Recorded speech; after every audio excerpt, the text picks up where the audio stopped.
2 months ago, I asked Kyle Shanahan, who's your quarterback? And he says, I don't know. We have 2 starters. Cut to the owners' meetings. John talks first alone. Same question. He says, Brock's doing great.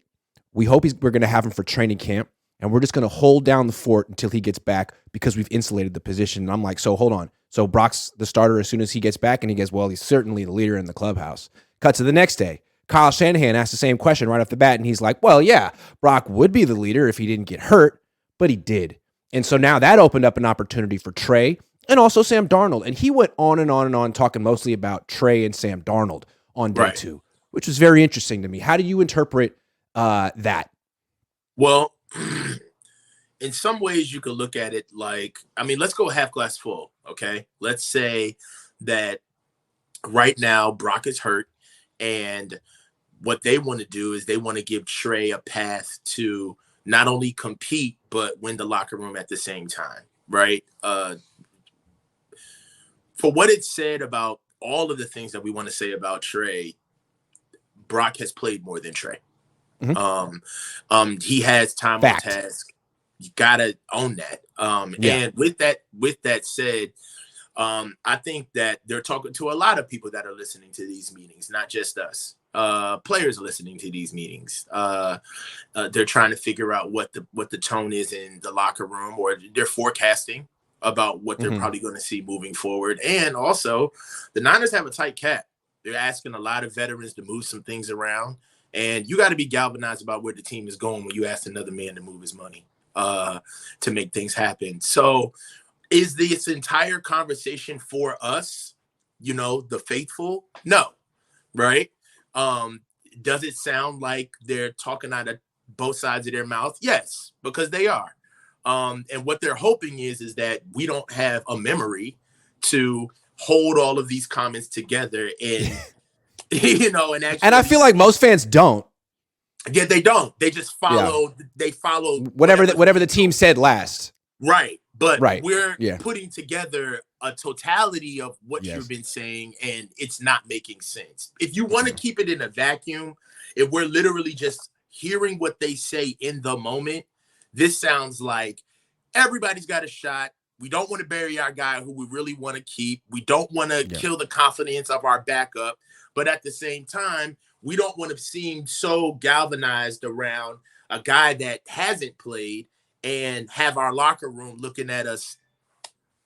That's what Kyle sounds like.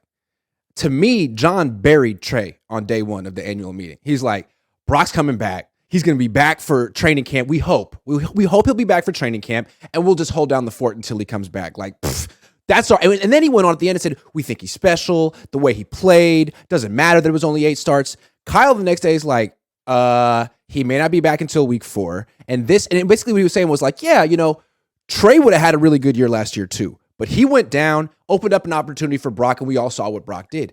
But now Trey has the same opportunity because Brock went down. And if you keep the logic going, that means if Trey tears it up, then all of a sudden the equation is different. It might be his job. So I just thought it was interesting that John and Kyle seemed like they were saying 2 totally different things, but they smile while they say it. So it doesn't seem like they're, arguing with each other. They're not in lockstep. They're not in lockstep. They're not. They're not in lockstep. And one of the reasons why I think they're not in lockstep is because I think that John is trying to quell what would be Trey wanting to get traded, Trey wanting to get out of here. I feel like the way John is talking about Brock while he's hurt, I feel he's just trying to keep what they all want. I hate to put this way, but this weekend pretty much solidified for me that the Niners didn't want Trey Lance. They just wanted a rookie quarterback. They just wanted an affordable position to keep together their roster. I think they love the roster more than they actually care about the quarterback position.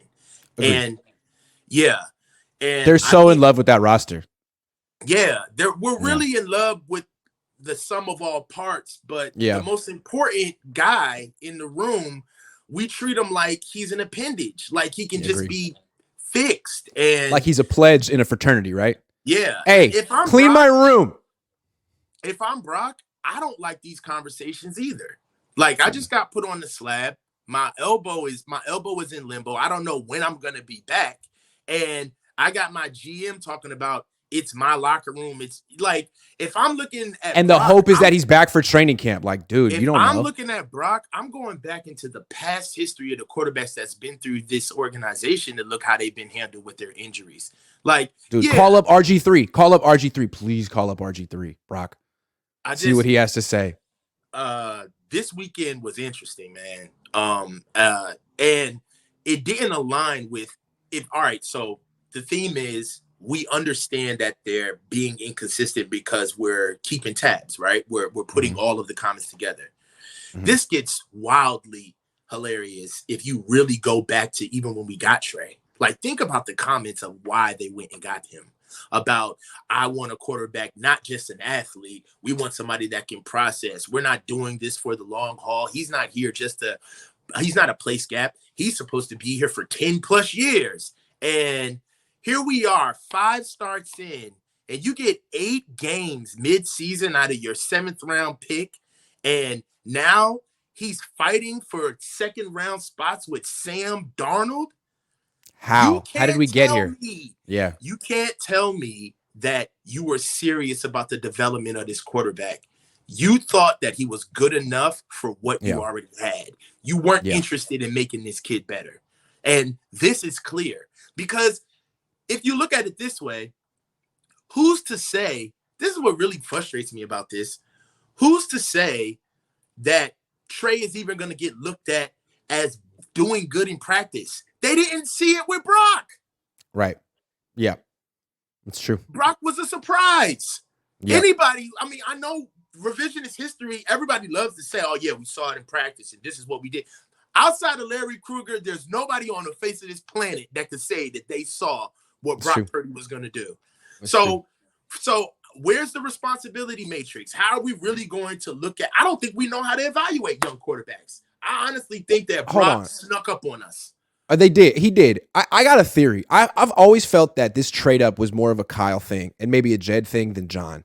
John never really, I mean, he wanted Jimmy. He traded for Jimmy. He's the one that pulled that off. Then Kyle was the one that's like, I don't want Jimmy anymore. I want someone else. So I kind of always feels like John was the one in the background being like, we shouldn't do this. We shouldn't get this guy. Like, he was, like all the things that Niner fans say about Trey Lance that they don't like about him, I feel like he was saying that stuff privately. I can't prove it. I don't know. And now it's like he's eager to turn the page. Whereas Kyle, he was probably the one who convinced Jed to trade up in the first place, that it was time to move on from Jimmy. And they probably agreed on Trey at the very end. So Kyle is more like, hey, man, wait a second. Like, I'm not ready to totally close the door on that the way the general manager seems to be. That was interesting to me. But at the same time, Kyle now brought Sam Darnold in. And while he's leaving an opportunity for Trey Lance to do something, he's really talking up Sam Darnold. Like, what the hell is that? Well, he's talking up Sam Darnold because I just feel like he's just a low cost effective Trey Lance. Like, I think that how we saw Trey Lance being, now that the season is kind of like, showing itself a little bit more, it's kind of, I don't think that they're in on Trey Lance. I don't think that I think that what we kept saying, remember how we kept saying, like, well, why are we running the Trey Lance offense? Like, why don't we run some of the stuff that's more Jimmy centric? But I don't think they believe he can do that. Because what's even more emblematic of that is what they rolled out with him, the physical running the ball out of the backfield, the option stuff. But then what really killed me is, like, they went right to the Jimmy stuff with Brock. They were able. And what's crazy too is they let Trey do the Jimmy offense one time against Houston. He won. So it's like, I don't care what they think they see in practice, man. In one of his 4 games, he was allowed to run the actual offense. He destroyed Houston. They won. I don't understand that. I don't get that. Like, they feel he can't do it. I don't know what. I think that how our team is constructed, right, with players all over the place, I don't think that our team is built for a franchise quarterback. I don't think that the coaching staff can handle a guy that's going to take that much money where we're going to have to cater to him. You know, when you get a franchise quarterback, if you think about it, like the entire team is through the guise of what he does. The type of offense that we run, we got to make sure that we have the right defense. We got to make sure that we have the right receivers and pass catches. And a lot of that means that the coach and the staff have to take a back seat. The scheme. Look at the Packers the last 15 years. Yeah. The Packers. The Niners are kind of like the anti-Packers. The Packers have just been Aaron Rodgers the last 15 years. I mean, he undermines everyone in the organization, and he's the most powerful person by far. The Niners, they passed on Aaron Rodgers. They didn't want Aaron Rodgers because of his personality. I don't think that team is built for a franchise quarterback. The quarterback the quarterback of this team is Kyle Shanahan. I agree. What did I want to ask you? One more thing. Sam Darnold. Knowing how Kyle Shanahan thinks, do you think he's looking at this as like, you know what? Brock Purdy, God knows what he'll be when he gets back. Trey Lance, also, God knows. I bet I can make Sam Darnold really good. Look what I do with Brock. Isn't that what? Do you think that's what he's thinking? Like, look, I don't need Trey to be great. I can make freaking Sam Darnold. Look what I did with Brock. Isn't that what he's thinking? I love disagreeing with you.